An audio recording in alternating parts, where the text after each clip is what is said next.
Hello, నమస్తే, వనకం. Welcome to Shravani vlogs. నేను బెంగళూరుకి వచ్చి ఆల్మోస్ట్ 2 ఇయర్స్ కంప్లీట్ అవుతుంది. బట్ నేను ఇంతవరకు ఒక్కసారి కూడా ఇస్కాన్ టెంపుల్కి అయితే వెళ్ళలేదు. For the first time ISKCON టెంపుల్కి అయితే వెళ్ళాను. మా రూమ్లో వాళ్ళు బలవంత పెడుతుంటే వెళ్ళాను. నువ్వు ఎప్పుడు ఇస్కాన్ టెంపుల్ చూడలేదు కదా, ఒకసారి రా వెళ్దాము, ఒకసారి చూస్తే నీకే అర్థమవుతుంది బెంగళూరులో ఇస్కాన్ టెంపుల్ ఎంత బాగుందో అనేసి. లాస్ట్ వీకెండ్ అయితే ఇస్కాన్ టెంపుల్కి వెళ్ళాము. అక్కడదే ఈ వీడియో వచ్చేసి. నిజంగా దర్శనం మాకు చాలా బాగా అయింది. చాలాసేపు లోపలనే కూర్చున్నాము. లోపల రాధాకృష్ణులని చూస్తున్నంతసేపు అలాగే చూడాలనిపిస్తుంది. అంత బాగున్నారు రాధాకృష్ణులు.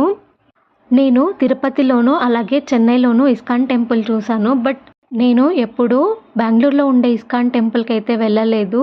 ఇదే ఫస్ట్ టైం వెళ్ళడము. అరే, ఈ 2 ఇయర్స్ నేను ఎలా మిస్ చేసుకున్నాను, ఒక్కసారైనా వెళ్ళింటే బాగుండేది అనిపించింది. నిజంగా టెంపుల్ అయితే చాలా బాగుంది.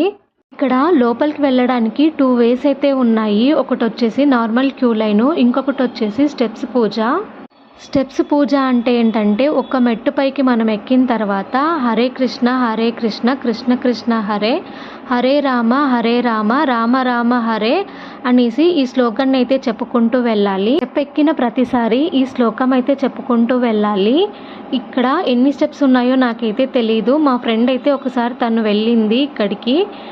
తనకి ఈ స్టెప్స్ అన్నీ కంప్లీట్ అవ్వడానికి ఆల్మోస్ట్ 2 అవర్స్ అయితే పట్టింది. ఎందుకంటే ఒక్కరే ఉండరు కదా, ఈ స్టెప్స్లో చాలామంది ఉంటారు. ఒక్కొక్కరు ఒక మెట్టును ఎక్కుతూ ఉంటారు, ఈ శ్లోకం చెప్పుకుంటూ వెళ్తుంటారు. కాబట్టి ఈసారి మేము నార్మల్ క్యూ లైన్లో అయితే వెళ్ళాము.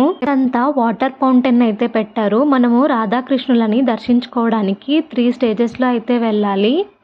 మనకు థర్డ్ గోపురంలో అయితే రాధాకృష్ణులు కనిపిస్తారు. ఫస్ట్ వచ్చేసి లక్ష్మీ నరసింహస్వామి అయితే కనిపిస్తారు. లక్ష్మీ నరసింహస్వామి కనిపించిన తర్వాత నెక్స్ట్ ఇంకొక గోపురంలోకి వెళ్తే అక్కడ లార్డ్ బాలాజీ అంటే వెంకటేశ్వర స్వామి కనిపిస్తారు.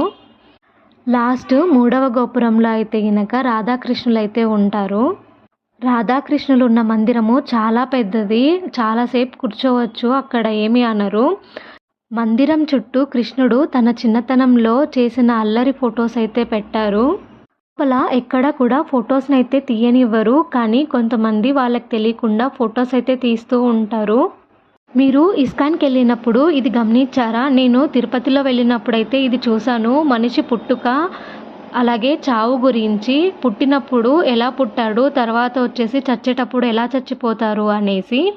ఇది నిజమే కదా, పుట్టినప్పుడు మన చేతిల్లో ఏమీ ఉండదు, చనిపోయేటప్పుడు మన చేతిల్లో ఏమీ ఉండదు, మనం చేసుకుండే పాపకర్మలను తప్ప.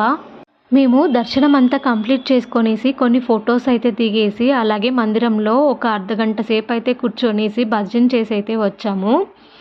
తర్వాత పైన ఫ్లోర్కి వెళ్తే అక్కడైతే ప్రసాదం తీసుకొనేసి ప్రసాదం తినేసి అక్కడ నుంచి కిందికైతే వచ్చాము. కిందికి వచ్చినప్పుడు ఇంకొక క్యూ లైన్ అయితే ఉండింది. ఏంటా ఈ క్యూ లైన్ అనేసి చూస్తే అక్కడ ఫ్రీ భోజనం పెట్టేదంట. భోజనం అయితే చాలా బాగుంది. ఇక్కడ ఇస్కాన్లో ప్రతినిత్యము అన్నదానం జరుగుతుందంట.